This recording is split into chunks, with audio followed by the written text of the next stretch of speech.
வணக்கம் ஃப்ரெண்ட்ஸ். ரெகடிக்கு ஆசை சீரியல்ல இன்னும் எபிசோட்ல என்ன நடக்குதுன்னு பார்க்கலாமாங்க. முத்து கொடுத்த எச்சரிக்கையால வீட்டை விட்டு போயிருந்த அண்ணாமலை வீட்டுக்கு வந்துடுறாரு. முத்து கட்டிப்பிடிச்சால அடுத்து விஜயா இப்படின்னு எல்லாம் ஆளாளுக்கு அழுது முடிச்சுட்டு ரொம்பவே சங்கடப்படுறாங்க. மாமா, தயவு செய்து இனிமே இந்த மாதிரிலாம் பண்ணாதீங்க. கோவில்ல சாமி இருக்கிற வரைக்கும் தான் அது கோவில், நீங்க இந்த வீட்டுல இருக்க வரைக்கும் தான் இது வீடு அப்படின்னு மீனா சொல்ல, தேங்க் காட் எப்படியோ வந்துட்டீங்க அங்கிள். ஆன்ட்டி உங்களை நினைச்சு ரொம்ப பயந்துட்டு இருந்தாங்க அப்படின்னு ஸ்ருதி சொல்ல, யாரும் பயப்படாதீங்க, எனக்கு எதுவும் இல்லை, நான் நல்லா தான் இருக்கேன் அப்படின்னு அண்ணாமலை சொல்ல, ரோஹிணிக்கு தான் பெரிய ரிலீஃபா இருக்கு. அப்பாடா, நம்ம தலை தப்பிச்சுதுன்னு அவங்க நிம்மதி பெருமூச்சு விட்டுக்கிட்டு இருக்க. கரெக்டா வாசப்படிக்கிட்ட யாரோ வர்ற சத்தம் கேக்குதுன்னு எல்லாரும் திரும்பி பாக்குறாங்க. அங்க மனோஜ் கடன் கொடுத்தவரும் அவரோட அல்லக்கை 2 பேரும் வர்றாங்க. முறைப்பா பாக்குற முத்து, அப்பா இந்த ஆளு எதுக்குப்பா திரும்ப வந்திருக்கிறான், உன்னை எதுவும் மிரட்டினானா அப்படின்னு. அப்பா காணா போனதுக்கும் இதுக்கும் ஏதாவது சம்மந்தம் இருக்குமோ அப்படின்னு முத்து பயத்தோடையும் கோவத்தோடையும் கேக்குறாரு. நான் தாண்டா வர சொன்னேன், வாங்க உள்ள வாங்க அப்படின்னு அண்ணாமலை அவங்கள உள்ளர இன்வைட் பண்றாரு. உட்காருங்கன்னு சொல்ல அந்த கடன் கொடுத்தவர் வந்து உட்கார்றாரு. அப்பா, முதல்ல நீ எங்கப்பா போன, எங்க தங்கி இருந்த, கண்டிப்பா பரசு மாமாவுக்கு தெரிஞ்சிருக்கும்னு அவர்கிட்ட கேட்டா அவரு சொல்ல மாட்டேன்ட்டாரு அப்படின்னு முத்து படபடக்க, நான் தாண்டா சொல்ல வேணான்னு சொல்லியிருந்தேன் அப்படின்னு அண்ணாமலை சொல்ல, ஏன்ற மாதிரி எல்லாரும் அண்ணாமலையை பாக்குறாங்க. ஏங்க அப்படி சொல்லாம கொல்லாம போறதுக்கு என்னங்க நடந்துச்சு, எதுவா இருந்தாலும் வீட்டுல நீங்க எங்க கிட்ட சொல்ல வேண்டியது தானே, நீங்க சொன்னா யாரும் கேட்காமலா இருக்க போறாங்க அப்படின்னு விஜயா கேக்குறாங்க. எங்க அப்பா சொல்லி நீங்க கேக்குறீங்களா அப்படிங்கிற மாதிரி முத்து பாக்குறாரு. மாமா, உங்களுக்கே உடம்பு சரியில்லை, நேரத்துக்கு சாப்பிடணும், நேரத்துக்கு மாத்திரை போடணும், உங்க கூட யாருமே இல்லாம உங்களுக்கு ரொம்ப கஷ்டமா இருந்திருக்கும்ல மாமா அப்படின்னு மீனா கேட்க விஜயா அழ ஆரம்பிச்சிடுறாங்க. நீங்க இல்லாம எனக்கு சாப்பாடு கூட இறங்கல, கண்ணை மூடனா தூக்கமும் வரல, உங்க முகம் தாங்க வந்தது, நீங்க மட்டும் வரலன்னா நான் போய் சேர்ந்திருப்பேன் அப்படின்னு விஜயா ரொம்பவே அழுதுகிட்டு இருக்க. விஜயா, ஏன் இப்படிலாம் யோசிக்கிற, அதான் வந்துட்டேன்ல அப்படின்னு அண்ணாமலை சொல்ல, கடன் கொடுத்தவரு எதுவும் பேசாம வழக்கம் போல அமைதியா அண்ணாமலையையும் விஜயாவையும் மாறி மாறி பார்த்துட்டு இருக்காரு. அப்பா, உங்களுக்கு கோவம் இருந்தா எங்களை திட்டுங்கப்பா, நாங்க கேட்டுக்கிறோம், உங்க விருப்பத்தை மீறி நாங்க எதுவுமே செய்ய போறதில்ல அப்படின்னு ரவி சொல்றாரு. அங்கிள், நீங்க போனதுக்கு அப்புறம் இங்க யாருமே சரியா சாப்பிடல, எல்லாருமே டென்ஷனா தான் இருந்தாங்க. இந்த ஃபேமிலியில முதல்ல என்னை ஏத்துக்கிட்டது நீங்க தான், எங்க அப்பாவுக்கு அடுத்து நான் உங்க மேலதான் அதிக ரெஸ்பெக்ட் வச்சிருக்கேன். ப்ளீஸ் அங்கிள், இனிமே தயவு செஞ்சு வீட்டை விட்டு போகாதீங்க அப்படின்னு ஸ்ருதி சொல்ல, ஸ்ருதியோட மெச்சூரிட்டிய நம்மளால பாராட்டாம இருக்கவே முடியல. இதுல பாதி விஜயாவுக்கு இருந்திருந்தா கூட குடும்பம் எவ்வளவோ நல்லா இருந்திருக்கும். விஜயா தேம்பி தேம்பி அழுதுகிட்டே கண்ணை தொடச்சிட்டு உட்கார்ந்துருக்க. கடன் கொடுத்தவரு விஜயாவை சீரியஸா பாத்துட்டு இருக்காரு. அப்பா, நீ அப்படி போறதா இருந்தா எங்க எல்லாரையும் கூட்டிட்டு போயிருப்பா, உன் கைய புடிச்சிட்டு நாங்கெல்லாம் பின்னாடியே வந்துடுறோம்ப்பா, ஆனா விட்டுட்டு மட்டும் போயிடாதப்பா, என்னால வீட்டுல இருக்க கூட பிடிக்கலப்பா அப்படின்னு முத்து சொல்லிட்டு இருக்க. இப்ப கடன் கொடுத்தவரோட பார்வை முத்து மேல இருக்கு.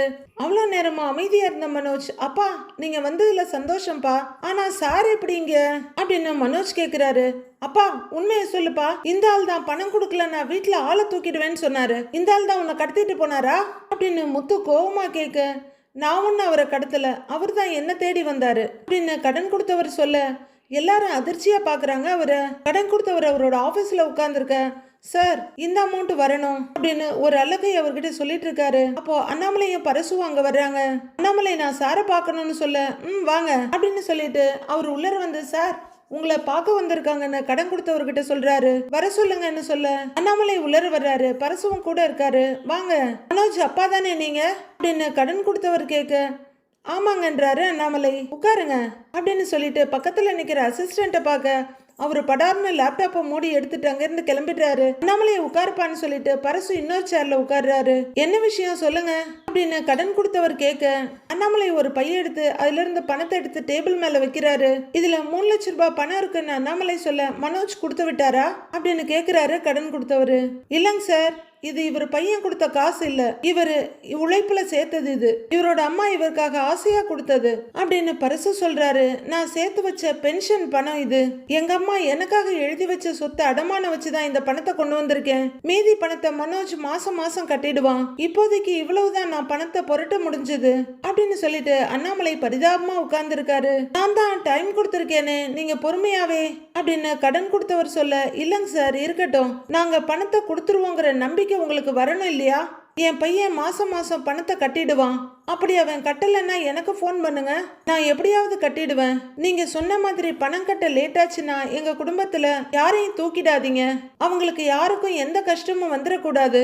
அவங்க எல்லாரும் நல்லா இருக்கணும். அப்படியும் உங்களுக்கு நம்பிக்கை வரலன்னா நான் இங்கேயே இருந்துடுறேங்கிறாரு அண்ணாமலை. இதை கேட்கிற பரசு ரொம்பவே அதிர்ந்து போய், அண்ணாமலை என்ன சொல்றேங்கிறாரு. இருன்னு சொல்ற அண்ணாமலை, சார் நான் இங்கேயே இருக்கிறேன். என் பையன் பணத்தை கட்டி முடிச்சதுக்கு அப்புறம் என்ன அனுப்புங்க. தயவு செஞ்சு என் குடும்பத்துல இருக்க யாரையும் எதுவும் பண்ணிடாதீங்க அப்படின்னு ரொம்ப பரிதாபமா முகத்தை வச்சுட்டு கையெடுத்து கும்பிட்டு உட்கார்ந்துருக்காரு அண்ணாமலை. கடன் கொடுத்தவர் ரொம்பவே யோசிக்கிறாரு. ஆனா அவரோட முகம் வழக்கத்தை விட சாஃப்டா மாறிடுது. இது எல்லாத்தையும் கடன் கொடுத்தவர் சொல்லி முடிச்சிருக்க. எல்லாரும் அதிர்ந்து போய் பாக்குறாங்க. முத்து அப்படியே அவர் பக்கத்துல மண்டி போட்டு, அப்பா என்னப்பா நீ இப்படி பண்ணி இருக்கிற, இன்னும் இந்த குடும்பத்துக்காக நீ எவ்வளவு தான்ப்பா கஷ்டப்படுவ அப்படின்னு முத்து அழுதுகிட்டே கேக்குறாரு. என்னங்க நீங்க இந்த குடும்பத்துக்காக இப்படி ஒரு முடிவு எடுத்துட்டு போயிருக்கீங்க, உங்களை அடகு வச்சுதான் நாங்கெல்லாம் நல்லா இருக்கணுமா அப்படின்னு விஜயா ஒரு பக்கம் அழ, என்னப்பா நீ அப்படின்னு அவரோட கையை பிடிச்சிட்டு முத்து இன்னொரு பக்கம் அழுதுட்டு இருக்காரு. ரோஹிணி ரொம்ப சங்கடமா பாத்துட்டு இருக்க. அழாதுடா முத்து, என்னப்பா இது அப்படிங்கிறவரு அழுதுகிட்டு இருக்க விஜயா பக்கம் திரும்பி, அதான் நான் வந்துட்டேன் இல்லைங்கிறாரு. மாமா நீங்க எப்பவுமே இந்த குடும்பத்துக்கோட நல்லதுக்காக மட்டும்தான் யோசிச்சிருக்கீங்க. ஆனா இவ்வளோ பெரிய விஷயத்த நம்ம குடும்பத்துக்காக செஞ்சுட்டு வந்திருக்கீங்க. உங்க மனசு யாருக்குமே வராது மாமா அப்படிங்கிறாங்க மீனா. அப்பா எதுவா இருந்தாலும் எல்லாரும் சேர்ந்து ஃபேஸ் பண்ணிக்கலாம்ப்பா, நீங்க ஏன்பா அப்படி பண்ணுனீங்க அப்படின்னு ரவி கேட்க முத்துவும் ஆமாங்கிறாரு.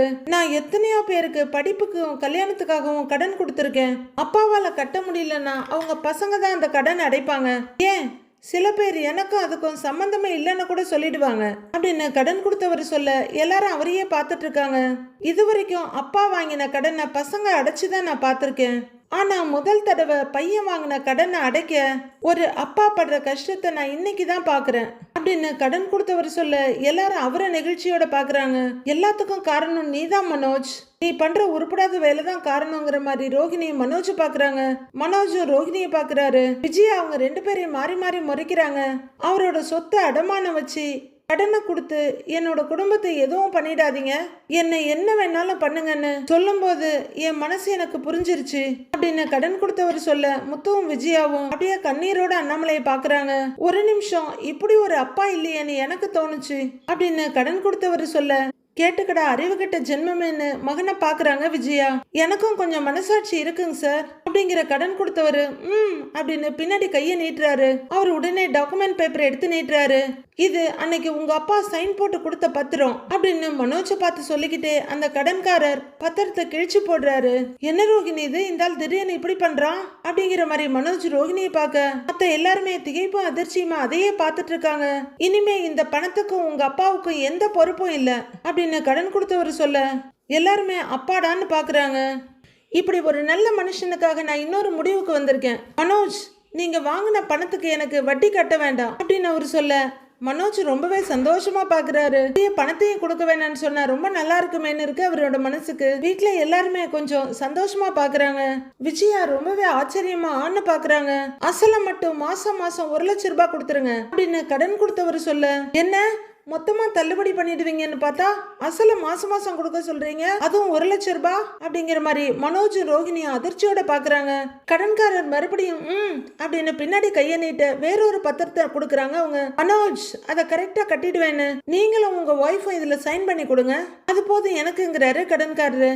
மனோஜ் அப்படியே நின்னுட்டு இருக்க, என்னடா பாக்குற, அவர் தான் வட்டி கட்ட வேணான்னு சொல்லிட்டார்ல, அசலை மட்டும் கரெக்டா கட்டிட்டு சைன் போட்டு கொடுத்துருங்கிறாரு ரவி. இல்ல மாசம் 1 லட்சம் எப்படி அப்படின்னு மனோஜ் அப்படியே தயங்கிட்டு நின்னுட்டு இருக்க.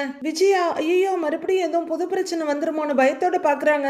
டேய் உனக்காக அப்பா தன்மானத்தை விட்டுட்டு அங்க போய் நின்னு இருக்காரு, உன்னை படிக்க வைக்க அவரு சம்பாரிச்சு கொட்டி இருக்காரு, இப்ப உன் கடனுக்காக அவரையே அடகு வைக்க போயிட்டாரு, நீ என்னடா நீ வாங்கின கடனை கொடுக்கறதுக்கு இவ்வளவு யோசிக்கிற அப்படின்னு கோவமா கத்துற முத்து.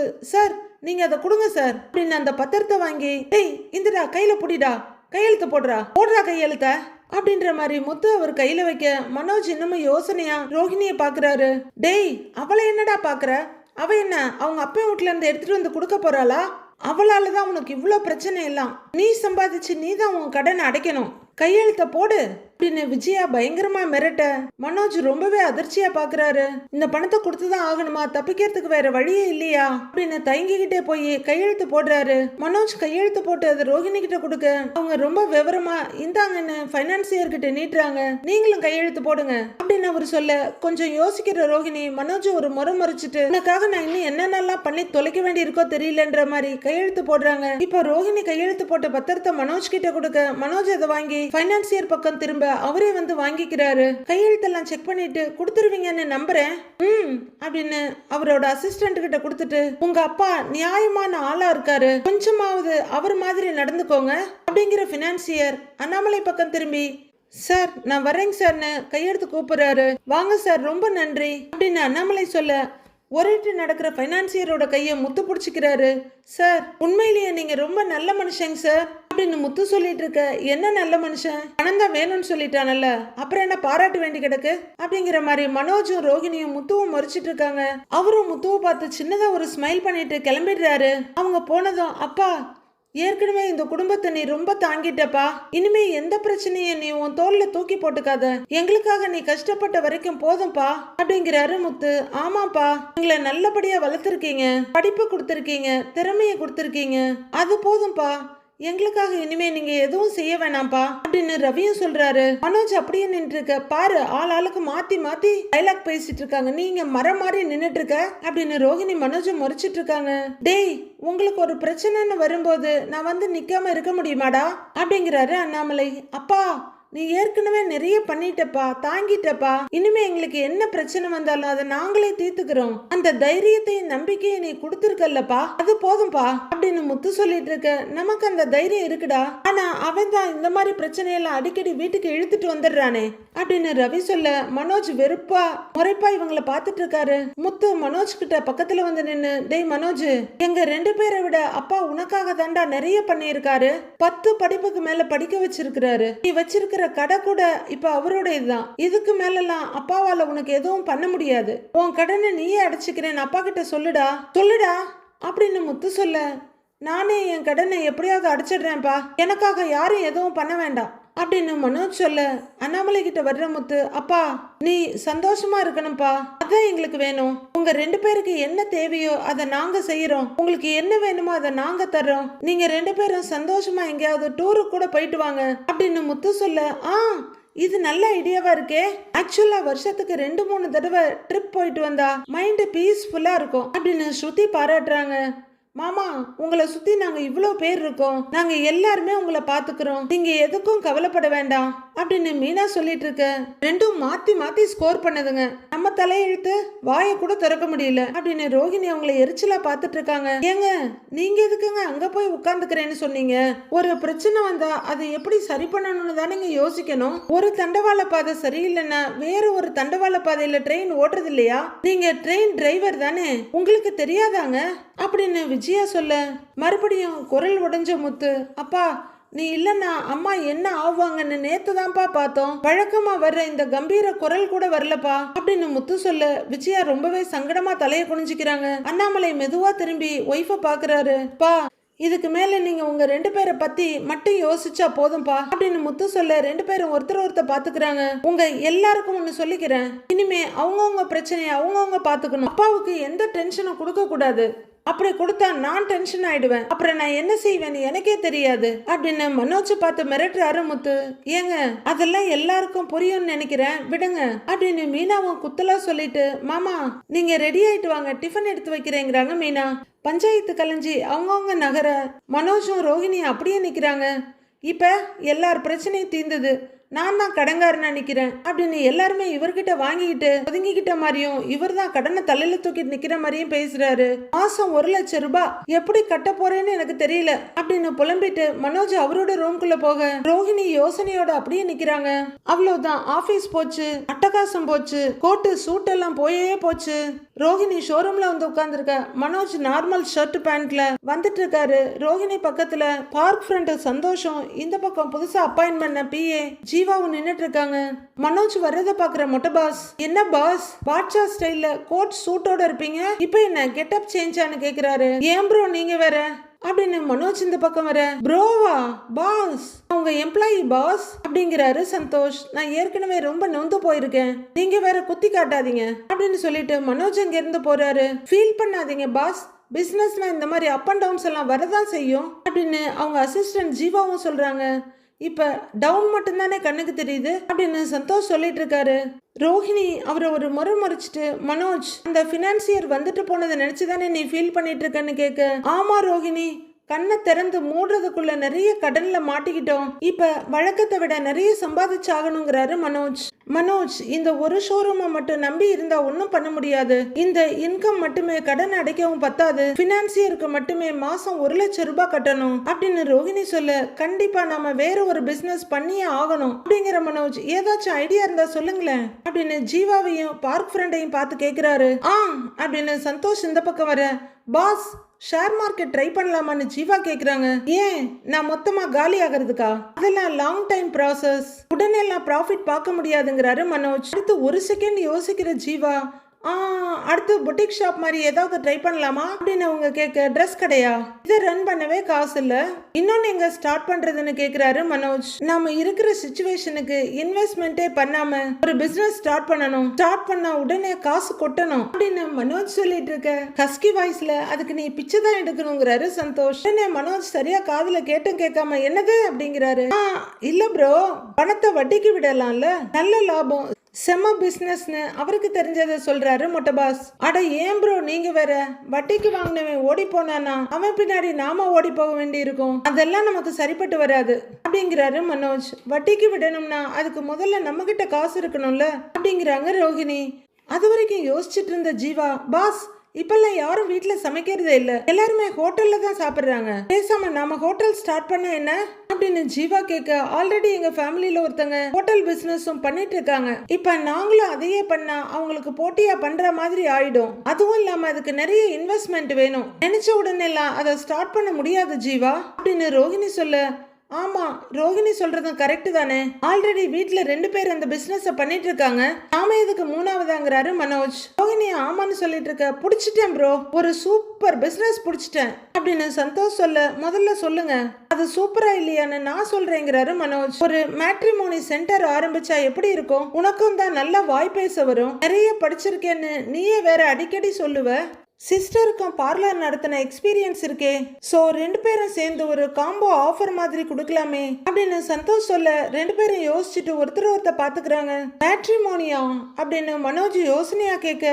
பாஸ் சோசியல் மீடியாவிலேயே பார்த்து பேசி பழகி கல்யாணம் பண்ணிக்கிறாங்க, அதுவும் இல்லாம நிறைய டேட்டிங் ஆப்ஸ் எல்லாம் வேற இருக்கு, அதெல்லாம் வேஸ்ட் பாஸ்ங்கிறாங்க ஜீவா. உச்சுக்குற்ற மனோஜ், எல்லாரும் மொக்க ஐடியாவா சொல்றீங்க, யாராவது நல்ல ஐடியாவா சொல்லுங்களேங்கிறாரு. நல்ல ஐடியாவா அப்படின்னு அவங்கள சுத்தி நடந்து வந்துட்டு யோசிச்சுட்டு இருக்காரு சந்தோஷ். ஜீவாவும் இங்கேயும் அங்கேயும் நடந்துட்டு யோசிக்கிறாங்க. கொஞ்சம் யோசிக்கிற சந்தோஷ், அப்போ கஷ்டப்படக்கூடாது, போட்டிக்கு யாரும் இருக்கக்கூடாது, உட்கார்ந்த இடத்துலயே காசு வரணும் அதானே அப்படின்னு சந்தோஷ் கேட்க, ஆமா அதே தாங்கிறாரு மனோஜ். இருக்கு, வேற லெவல்ல ஒரு பிசினஸ் இருக்கு, உண்மையிலேயே நல்ல பிசினஸ் தான் அப்படின்னு சந்தோஷ் சொல்ல, சொல்லி தொலையாங்கிற மாதிரி மனோஜ் பார்க்க, ரோஹிணி ஜீவா 2 பேரும் அவரையே பார்த்துட்டு இருக்காங்க. அதுக்கு இன்வெஸ்ட்மெண்ட் ரொம்ப கம்மி, ஸ்டார்ட் பண்ண உடனேயே மக்கள் நம்மளை தேடி கூட்டமா வருவாங்க, உட்கார்ந்த இடத்துலயே சம்பாதிக்கலாம் அப்படின்னு சந்தோஷ் சொல்லிக்கிட்டே போக, மனோஜோட கண்கள் ஆசையில விரியுது. கேட்கவே நல்லா இருக்கே, இப்படி என்ன பிசினஸ்ன்னு கேக்குறாரு அவரு. பேசாம ஒரு ஆசிரமம் ஆரம்பிச்சிட வேண்டியதுதானே அப்படின்னு மொட்டப்பா சொல்ல, ரோஹிணி முறைக்கிறாங்க. மனோஜுக்கு சப்புன்னு ஆயிடுது. என்னது ஆசிரமமா அப்படின்னு கேக்குறாரு. ஆமா ப்ரோ, மக்கள் அவங்களுக்கு செலவு பண்ண கூட யோசிப்பாங்க, ஆனா சாமிக்கும் சாமியாருக்கும் கொட்டி கொடுப்பாங்க, நல்லது நடக்குதோ இல்லையோ ஆனா நடக்கும்ன்ற ஆசையிலையும் எதிர்பார்ப்புலையும் காணிக்கைய கொட்டி கொடுப்பாங்கிறாரு மொட்டபாஸ். நல்லா தான் இருக்கு, ஆனா அதுக்கு சாமியார் வேணுமே, அதுக்கு எங்க போறதுங்கிறாரு மனோஜ். அந்த சாமியாரு நீதான் ப்ரோ அப்படின்னு மொட்டபாஸ் சொல்ல, மனோஜ் ரோஹிணி 2 பேரும் அதிர்ச்சியோட பாக்குறாங்க. நானா அப்படின்னு அதிர்ச்சியோட மனோஜ் கேட்க, ஆமா உன் கண்ணுல ஒரு தேஜஸ் தெரியுது ப்ரோ, மனோஜ்ங்கிற உன் பேரை மனோஜ் ஆனந்த சுவாமிகள்னு மாத்திருவோம் அப்படின்னு மொட்டபா சொல்லிட்டு போக, ரோஹிணி ஏகத்துக்கு முறைச்சிட்டு இருக்காங்க. நானே எத்தனையோ பிளான் போட்டு எவ்வளவோ ஃப்ராடுத்தனம் பண்ணி இவனை புடிச்சு வச்சிருக்கேன், இவனை சாமியாராக்க பாக்குறியா மாதிரி முறைச்சிட்டு இருக்க. மனோஜ் ஒரு இன்ட்ரெஸ்டோட பாத்துட்டு இருக்காரு. உனக்கு கடவுள் அருள் இருக்கு, நீ சொன்னா பழிக்கும்னு ஒரு கதையை கட்டி விட்டுடுவோம், அதை நம்பி கூட்டமும் வரும் பணமும் வரும், அப்படின்னு சந்தோஷ் சொல்ல அப்படியா அப்படின்ற மாதிரி ஆசையா பாக்குறாரு மனோஜ். ஐயோ இது என்ன, இவன் யோசிக்கிறத பார்த்தா ஒத்துக்குவான் போல இருக்கே அப்படின்னு ரோஹிணி பயத்தோட பாத்துட்டு இருக்க. ஜீவாவும் பாத்துட்டு இருக்காங்க. மனோஜ் அவ்வளவுதான், அவரோட மனசுல அப்படியே அந்த இடத்துக்கு போயிட்டாரு. ஒரு சின்ன குடில், அதுல 2 திண்ணை ஃபுல்லா செம்மண்ல பூசி இருக்க. ஒரு திண்ணையில பானை வச்சு அதுல தண்ணி வச்சிருக்காங்க. சுத்தி நிறைய மரம், செடி, கொடிகள், வாழை மரம் அப்படின்னு ஒரே பசுமையா இருக்க. அந்த குடிலுக்கு முன்னாடி மனோஜானந்தா சுவாமிகள் உட்கார்ந்து இருக்காரு. காவி டிரெஸ், கழுத்துல ருத்ராட்சம், நெத்தியில பட்டன். அவரு பத்மாசனத்துல உட்கார்ந்து மடியில கைய வச்சிட்டு இருக்க. அவரு எதிரில நிறைய சிசிய புள்ளிங்க எல்லாம் உட்கார்ந்து இருக்காங்க. அவரு தேஜஸ் நிறைந்த அவரோட கண்களை திறந்து பார்க்க, அவர் எதிரில் உட்கார்ந்து இருக்க பக்தர்கள் எல்லாம் அப்படியே குனிஞ்சு வணங்க, இவர் கையை தூக்கி ஆசீர்வாதம் பண்ண டக்குன்னு மறுபடியும் ஷோரூமுக்கு வந்துடுறாரு. அடுத்ததா அவர் கண்ணு முன்னாடி ஒரு பேலஸ் மாதிரி இருக்கு. அது முன்னாடி இவர் உட்கார்ந்து இருக்காரு. நீல முடி, நீளமான தாடி, இப்போ இன்னும் காஸ்ட்லியான ஷைனிங்கான காவி ட்ரெஸ். நிறைய பக்தர்கள் கையை தூக்கி ஆசீர்வாதம் பண்ணின நிலைமையிலேயே இருக்க. அவங்க எல்லாம் குனிஞ்சு வணங்குறாங்க. மனோஜ் அப்படியே தங்க சிம்மாசனத்துல உட்கார்ந்து இருக்க. என்ன ப்ரோன்னு சந்தோஷ் கேட்க, பட்டுன்னு மறுபடியும் ஷோரூமுக்கு வந்துடுறாரு.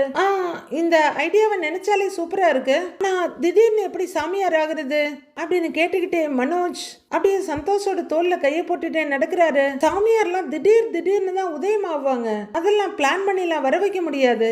திடீர்னு உனக்கு ஒரு பவர் வந்த மாதிரி நடிக்கணும், காட்டிக்கணும். குடும்பத்தை விட்டு, தொழிலை விட்டு, மக்களுக்கு அருள் கொடுக்கறதுக்கு நீ வந்த மாதிரியே காட்டிக்கணும் அப்படின்னு சந்தோஷ் சொல்ல, இதெல்லாம் ஒர்க் அவுட் ஆகுமா ப்ரோ அப்படிங்கிற மாதிரி யோசிச்சுட்டு இருக்கிறாரு மனோஜ். கொஞ்ச நேரம் யோசிக்கிறவரு, சாமியார் நான் பிரம்மச்சாரியா தானே இருக்கணும், அப்ப நான் ரோஹிணியை விட்டு பிரியணுமா அப்படின்னு மனோஜ் அவசரமா கேட்க, பிரியற மாதிரி நடிச்சா மட்டும் போதையா அப்படின்னு முட்டபா சொல்லிட்டு இருக்க. ஓகேன்னு யோசிக்கிறாரு மனோஜ். ஐயோ இது எங்க முதலுக்கே மோசம் வந்துடும் போல இருக்கேன்னு ரோஹிணி பாத்துட்டு இருக்காங்க. இதை பாத்துட்டு இருக்க ஜீவா, மேடம் சந்தோஷ் சார் உங்க ஃபேமிலி லைஃப் காலி பண்ண பாக்குறாரு அப்படின்னு ஜீவா சொல்ல, மனோஜன் திடுக்குன்னு முழிச்சிட்டு பாக்குறாரு. ஐயோ இல்லப்பா அப்படிங்கிற சந்தோஷ், இல்ல சிஸ்டர்ங்கிறாரு. ரோஹிணியை பார்த்து சமாளிப்பா, நீங்க வேணும்னா அசிஸ்டன்ட் சாமியார் ஆயிடுங்க அப்படின்னு அவரு ஐடியா கொடுக்க டென்ஷன் ஆகுற ரோஹிணி, சந்தோஷ் நீங்க கொஞ்சம் பேசாம இருக்கீங்களா, நீங்களும் உங்க ஐடியாவும். என்ன மனோஜ் நீ யோசிச்சுட்டு இருக்கிற அப்படின்னு மனோஜை பார்த்து கேக்குறாங்க. இல்ல நல்லா இருக்கேன்னு யோசிச்சு பார்த்தேன், ஆனா வேணாம், உன்னை நடிப்புக்கு கூட என்னால விட்டு பிரிஞ்சு இருக்க முடியாது அப்படின்னு மனோஜ் சொல்ல, ரோஹிணி அப்படியே கூலாயி ஈன்னு சிரிச்சிட்டு இருக்காங்க. மனோஜ் முதல்ல இப்ப இருக்கிற இந்த ஷோரூம் பிசினஸ் எப்படி டெவலப் பண்ணலான்னு யோசிக்கலாம். ஒரு பிசினஸ் ஒழுங்கா பண்ணினாலே போதும். நமக்கு இப்பதான் இந்த பிசினஸே புரிய ஆரம்பிச்சிருக்கு. இதை நல்லா பண்ணி நிறைய பிரான்ச்சஸ் ஆரம்பிப்போங்கிறாங்க ரோஹிணி. கரெக்ட் ரோஹிணி, நமக்கு வர்றதை தான் நாம பண்ணணும். இந்த பிசினஸையே நாம நல்லா டெவலப் பண்ணலாங்கிறாரு மனோஜ். ப்ரோ என்கிட்ட இன்னொரு ஐடியா ஒன்று இருக்கு அப்படின்னு சந்தோஷ் சொல்ல, மனோஜ் ஆர்வமா பார்க்க, ஆணியே புடுங்க வேண்டாம், நீங்க அமைதியா இருந்தாலே போதுங்கிறாங்க ரோஹிணி. ஆமாமா நீங்க இங்க இருக்கிற வேலையை பாருங்க போங்கன்னு அனுப்புறாரு மனோஜ். அவங்க போனதும், மனோஜ் நீ ரொம்ப ஒரே பண்ணிக்காத, இந்த கஷ்டத்துல இருந்து நாம எப்படியாவது வெளியே வந்துருவோம் அப்படின்னு ரோஹிணி அவரோட கையை பிடிச்சிட்டு சொல்ல, மனோஜ் உடனே அந்த கையை எடுத்து நெஞ்சில வச்சுக்கிட்டு, நீ ஏன் கூட இருக்க இல்ல ரோஹிணி, அதுவே எனக்கு பெரிய பலம்தான், எல்லாம் சரியாயிடுங்கிறாரு மனோஜ். அப்படின்னு ரெண்டும் அங்கே நின்று ரொமான்டிக்கா ஒருத்தர் பார்த்து சிரிச்சுக்கிறாங்க. 4 நாளா காணாம போயிருந்த கிறிஷ் வந்தாச்சு. அவரு வீட்டுல உட்காந்து ஏதோ நோட்டை வச்சிட்டு இருக்க. முத்துவும் மீனாவும் உள்ளார வர்றாங்க. உடனே கிறிஷ் எழுந்து போய், அங்கிள் இந்தாங்கன்னு நீட்டுறாரு.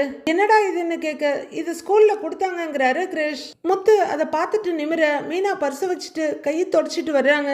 நிமிர்ற முத்து கிறிஷ பார்த்து, டேய் என்ன என்னைய பார்த்தா விளையாட்டா இருக்கா இல்ல கிண்டலா இருக்கான்னு கேக்குறேங்கிறாரு. என்னடா கிண்டலா இருக்கான்னு கேட்டுட்டு இருக்க அப்படின்னு அண்ணாமலை வர, அப்பா எங்கிட்ட இதை கொடுத்துருக்கிறான்ப்பா, அதை எப்படிப்பா எங்கிட்ட கொடுக்கலாங்கிறாரு முத்து. என்னங்க இதுன்னு மீனா கேட்க, இந்தா பாருன்னு நீட்டுறாரு. எங்கிட்ட இதை கொடுத்துருக்கிறான் பாத்தியா அப்படின்னு முத்து கத்திக்கிட்டு இருக்க. அப்படி என்னத்தடா கொடுத்தாங்கிறாரு அண்ணாமலை. உடனே மீனா கையில இருந்து வெடுக்குன்னு அண்ணாமலை கிட்ட வாங்கி கொடுத்துட்டீங்க பாருப்பா, எங்கிட்ட போய் இதை கொடுத்துருக்கிறான்ப்பா பாத்தியாப்பா, இதுல எல்லாமே இங்கிலீஷ்ல இருக்குது, எனக்கு இங்கிலீஷ் படிக்க தெரியாதுன்னு இவனுக்கு நல்லா தெரியும்பா, தெரிஞ்சு இதை கொடுத்துருக்கிறான்ப்பா, எப்படிப்பா இதை எங்கிட்ட கொடுக்கலாம் அப்படின்னு அண்ணாமலை கிட்ட பேசுற முத்து கிறிஷ் கிட்ட திரும்பி, ஏண்டா இதை நான் படிக்க தெரியாம முழிக்கணும், எல்லாரும் என்னை பார்த்து சிரிக்கணும், எப்படிடா என்கிட்ட கொடுக்கலாம், உன்னை கிள்ளி வைக்கிறேன் பாரு அப்படிங்கிற முத்து கிறிஷ பிடிச்சி தூக்கி வச்சு விளையாடிட்டு இருக்காரு.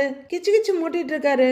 கிறிஷும் முத்துவும் சிரி சிரின்னு சிரிச்சிட்டு இருக்க மீனா அதை பார்த்து சிரிக்கிறாங்க. அண்ணாமலையும் சிரிச்சுக்கிட்டு முத்துவோட முதுகுல 2 தட்டு தட்டிட்டு கையில இருக்க பேப்பரை பாக்குறாரு. விஜயா சத்தம் கேட்டு ரூம்குள்ள இருந்து வெளியே வர்றாங்க. ஏங்க பாவம் வலிக்க போகுது விடுங்க அப்படின்னு கிருஷ வா கிருஷ்ண கூப்பிட்டுக்கிறாங்க மீனா. ஏண்டி ஓ இஷ்டத்துக்கு தான் வீட்டுக்கு வருவியா நீ? ஒரு காஃபி குடிக்கணும்னா உனக்காக நான் காத்துக்கிட்டு இருக்கணுமா அப்படின்னு விஜயா கேட்டுக்கிட்டே வந்து அவங்க ஆஸ்தான சேர்ல உட்கார.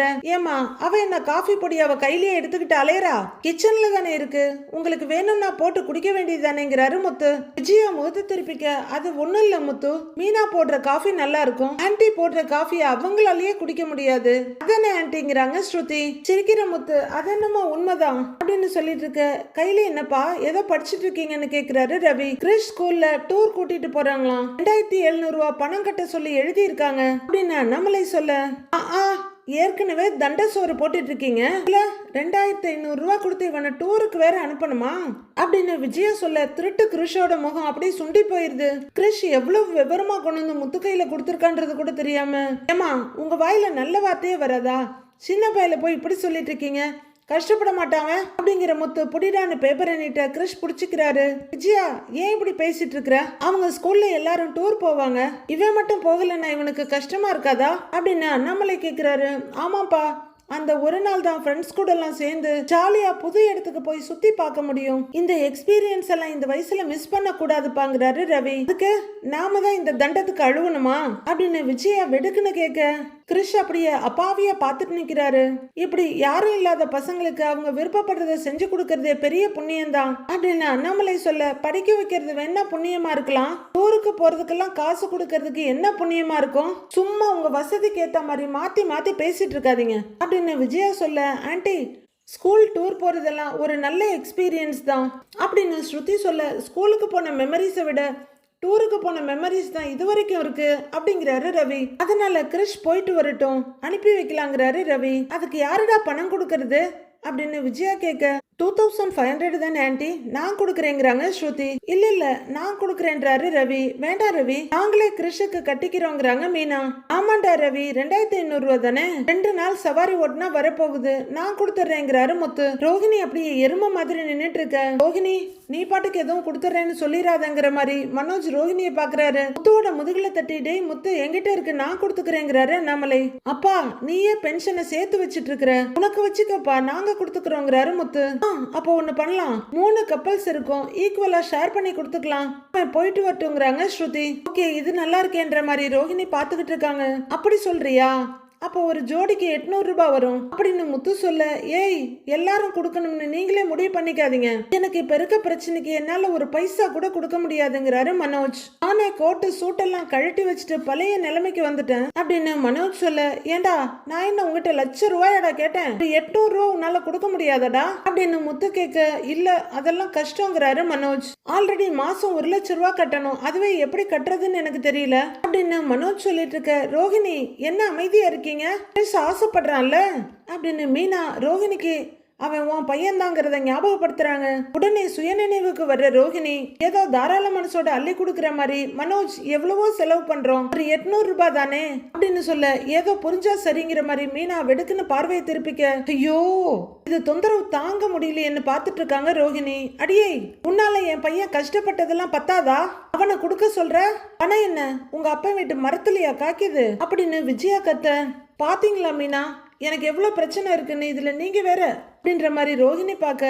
உன் பிரச்சனை நீ அனுபவி அப்படிங்கிற மாதிரி மீனா வெடுக்குன்னு முகத்தை திருப்பிக்கிறாங்க. ஆனா உன்னை எல்லாரும் இத சொல்லிடுங்க, ஆனா என்ன மரத்துல காக்கிதா கொடியில பூக்குதான்னு, உங்க புள்ள எவ்வளவு வெட்டி செலவு பண்றான், ஒரு 800 ரூபாய் கொடுக்க மாட்டான் அவன் அப்படின்னு விஜயாட்ட கேட்டுட்டு அடுத்து மனோஜ் கிட்ட கேக்குறாரு முத்து. டேய் நான் இப்ப இருக்கிற நிலைமைக்கு எனக்கு 1 ரூபாய் கூட பெருசுதான், என் கஷ்டம் எனக்கு தான் தெரியுங்கிறாரு மனோஜ். எப்பா டேய் பஞ்ச பாட்டு பாடாதடா, யாரும் கொடுக்க வேண்டாம், மொத்த பணத்தை நானே கொடுத்துடுறேன், நீ போயிட்டு வாடா டூருக்குங்கிறாரு முத்து. பணம் அந்த அளவுக்கு உங்களுக்கு கொழுத்து போயிருக்கா? ஏங்க பாத்தீங்களா எங்க இருந்தோ வந்த இவன் எது கேட்டாலும் பண்ணி கொடுக்கறாங்க. இவன் பாட்டி இவனை இங்க கொண்டு வந்து விட்டதோட சரி, எங்க போய் தொலைஞ்சதுன்னே தெரியல. எனக்கு என்னமோ இவனால இந்த வீட்டுல பெரிய பிரச்சனையே வெடிக்க போகுதுன்னு தோணுது அப்படின்னு விஜயா சொல்லிட்டு இருக்க. இதுக்கெல்லாம் என்னதான் முடிவு, என்ன பண்ண போறேங்கிற மாதிரி மீனா ரோஹிணியை பார்க்க. என்ன மீனா பண்றது, வெயிட் பண்ணுங்க அப்படிங்கிற மாதிரி ரோஹிணி பாக்குறாங்க. அவன் என்னம்மா சிவகாசி பட்டாசா வெடிக்கிறதுக்கு, ஏமா ஒருத்தங்களை பிடிக்கலன்னா பொழுதுக்கு கரிச்சு கொட்டிட்டே இருப்பீங்களா அப்படின்னு முத்து கேட்க, டேய் இன்னைக்கு டூருக்கு போறதுக்கு காசு கேக்குறான், இதே மாதிரி ஒவ்வொன்னுத்துக்கா கேட்க ஆரம்பிச்சானா அப்புறம் நீங்க சம்பாதிக்கிறதெல்லாம் இவனுக்கே செலவு பண்ண வேண்டி இருக்கும். ஒழுங்கா இவனை கொண்டு போய் எங்கேயாவது விட்டுட்டு வந்துருங்க அப்படின்னு விஜயா சொல்ல, கிறிஸ் உடனே பரிதாபமா முகத்தை வச்சுட்டு முத்துவை பாக்குறாரு. அம்மா அப்படிலாம் அவனை எங்கேயும் கொண்டு போய் விட முடியாதுமா, அவன் எங்கேயும் போக மாட்டான், இங்கேதான் இருப்பாங்கிறாரு முத்து. அத்தை, கிறிஷ் இந்த வீட்டு பையன், அவன் எப்படியோ போகட்டும்ல விட முடியாதுங்கிறாங்க மீனா. என்னடி இவ்வளவு உரிமையோட சொல்லிட்டு இருக்கிற, அவன் என்ன நீ பெத்த பையனாங்கிற மாதிரி விஜயா பாத்துட்டு இருக்க. ஐயோ இது எங்கேயாவது உளறி வச்சிட போகுதோன்ற பயத்தோட பாக்குறாங்க ரோஹிணி. அவன் கடைசி வரைக்கும் இங்கேதான் இருக்கணும்னு ஆசைப்படுறேன்னு சொல்லிட்டு மீனா ரோஹிணியை பாக்குறாங்க. ரோஹிணி மூச்சு இழுத்து பிடிச்சிட்டு பாத்துட்டு இருக்காங்க. அவ்வளவுதான், விஜயா டென்ஷன் ஆகி எழுந்து நின்னு, இங்க பாத்தீங்களா ஏதோ இவன் பாட்டி வந்து கூட்டிட்டு போயிருவான்னு சொன்னீங்க, கடைசி வரைக்கும் இவன் இங்கேயே வச்சுக்க போறேன்னு சொல்றா. ஏண்டி இது என்ன உன் தாத்தன் வீடா, என் வீடு, ஒழுங்கா இவனை இங்க இருந்து அனுப்புற வழியை பாரு. திரும்ப திரும்ப இதை நான் சொல்லிட்டு இருக்க மாட்டேன். நீங்களா அவனை கொண்டு போய் எங்கேயாவது விடல அப்புறம் நான் அந்த வேலையை பார்க்க வேண்டி இருக்கும், ஞாபகம் வச்சுக்கோ அப்படின்னு டைரக்டாவே விஜயா மிரட்டிட்டு அவங்க ரூம் பக்கமா திரும்பி நடக்க ஆரம்பிக்கிறாங்க. எப்ப பார்த்தாலும் எதுக்காவது இவனுக்கு தண்டம் அழுதுகிட்டே அப்படின்னு திட்டிக்கிட்டே உள்ளர போய் கதவை சாத்திக்கிறாங்க. டேய் நீங்க என்னமோ பண்ணிட்டு போங்க, ஆனா இந்த வீட்டுல என்கிட்ட காசு கேட்டு மட்டும் யாரும் வந்துடாதீங்க, நானே பிச்சை எடுக்காத குறையா இருக்கேன் அப்படின்னு மனோஜ் சொல்ல, அப்படியா எங்க கையில தட்ட காணோம் அப்படின்னு முத்து அசால்ட்டா கேட்க, உங்ககிட்ட எல்லாம் எவனாவது பேசுவானா ச்சே அப்படின்னு மனோஜ் உள்ளர போக, ஐயோ இங்க இருந்தா பிரச்சனை, நாமளும் ஓடிடலான்னு ரோஹிணி பின்னாடியே போயிடுறாங்க. முத்து அவங்க தரலன்னா பரவாயில்ல, நாங்க எங்க ஷேரை கொடுத்துடுறோங்கிறாங்க ஸ்ருதி. பரவாயில்ல பல குரல், 2500 ரூபா தானே, நான் கொடுத்துடுறேங்கிறாரு முத்து. சரி ஓகேன்னு ஸ்ருதி போக ரவியும் கூடயே போயிடுறாரு. அங்கிள் நான் டூருக்கு போறேன்ல அப்படின்னு கிறிஷ் கேட்க, டேய் கண்டிப்பா நீ போறடா, நான் உன்னை அனுப்பி வைக்கிறேன் சரியான்னு முத்து கேக்குறாரு. அப்படின்னு கிறிஷ் தலையாட்ட, சரி போய் விளையாடு போன்னு அனுப்பி விடுறாரு. முத்து நீங்க 2 பேரும் கிறிஷ் மேல பாசமா இருக்கீங்க, அவனும் உங்க மேல பாசமா இருக்கான், இதெல்லாம் இருக்க வேண்டியதுதான். விஜயா கோவமா பேசினாலும் அதுல ஒரு அர்த்தம் இருக்கு அப்படின்னு அண்ணாமலை சொல்ல திகச்சு போற முத்து, அப்பா அம்மா பேசுறதுல என்னப்பா அர்த்தம் இருக்குன்னு கேக்குறாரு. அவன் டூர் போறதுக்கு பணமெல்லாம் கொடுங்க, அதெல்லாம் நான் வேணான்னு சொல்லல. கிறிஷையே அவன் பாட்டி நம்ம வீட்டுல விட்டுட்டு போனாங்க, ஏன் அதுக்கப்புறம் வரவே இல்லை, அவங்க திரும்ப வருவாங்களா இல்லையான்னு கூட தெரியல அப்படின்னு அண்ணாமலை சொல்ல மீனா திருட்டு மொழி முழிச்சிட்டு இருக்காங்க. ஏன்பா கிறிஷ் இங்க இருக்க வேணான்னு சொல்ல வர்றியா அப்படின்னு முத்து கேட்க, டேய் அவனை திருப்பி அனுப்புங்கன்னு நான் சொல்லல, நம்ம கூட தான் வாழ்றான், ஆனா அவங்க பாட்டிக்கிட்ட பேசிதானே நாம ஒரு முடிவுக்கு வர முடியும். அவனை பத்தி எந்த விவரமும் தெரியாம நம்ம வளர்த்தோம்னா நாளைக்கு வளர்ந்ததுக்கு அப்புறம் ஏதாவது கேள்வி கேட்டானா எந்த பதிலும் இல்ல நம்ம கிட்ட, அதனாலதான் சொல்றேங்கிறாரு அண்ணாமலை. நீ சொல்றது கரெக்ட் தான்ப்பா, கிறிஷோட எல்லா விஷயத்திலையும் எனக்கும் ஏதோ உறுத்திக்கிட்டு தான் இருக்கு, அவன் பாட்டி எதையும் மறைக்கிறாங்களோன்னு தோணுதுப்பா அப்படின்னு முத்து சொல்ல, அதே திருட்டு பார்வையும் திருதிரு மொழியுமா நிக்கிறாங்க மீனா. அதுக்கு மேல அண்ணாமலை ஒண்ணு சொல்ல யோசனையா எழுந்திருக்கிறாரு. 2 நடக்கிறவரு மீனான்னு கூப்பிட ஆன்னு பாக்குறாங்க. கிறிஷோட பாட்டி கிட்ட நீ பேசி பாரு அப்படின்னு சொல்ல, சரிங்க மாமா எப்ப வர்றாங்கன்னு நான் கேக்குறேன்னு அவசரமா சொல்றாங்க மீனா. அவரும் சரின்ற மாதிரி அங்கிருந்து போயிட எல்லாரும் தூங்க போயிடுறாங்க. முத்து உட்கார்ந்து இருக்காரு. மீனா கையில செம்போட இந்தாங்க தண்ணின்னு கொண்டு வந்து நீட்டுறாங்க. முத்து கவனிக்காம இருக்க அவரோட தோல்ல தட்டி, ஏங்க இந்தாங்க உங்களுக்கு தான் அப்படின்னு நீட்ட கையில வாங்கிக்கிறாரு. முத்து தண்ணிய குடிச்சிட்டு இருக்க, அப்படி என்ன யோசனையில இருக்கீங்கன்னு மீனா கேக்குறாங்க. எனக்கு தெரியல மீனா, ஆனா கிறிஷ் விஷயத்துல கொஞ்ச நாளா எனக்கு நிறைய சந்தேகம் வருது அப்படின்னு முத்து சொல்ல மீனா உள்ளுக்குள்ள பதறாங்க. என்ன சந்தேகம், என்ன வருது உங்களுக்கு அப்படின்னு கேட்க, அதான் கிறிஷ பத்தி அப்பா சந்தேகப்பட்ட சில விஷயங்கள் சொன்னார்ல, அது அத்தனையும் கரெக்ட்னு எனக்கும் தோணுது, அப்பா சொன்ன விஷயங்கள்ல எனக்கும் சந்தேகமா தான் இருக்கு அப்படின்னு முத்து சொல்ல மீனா திருதிருன்னு முழிக்கிறாங்க.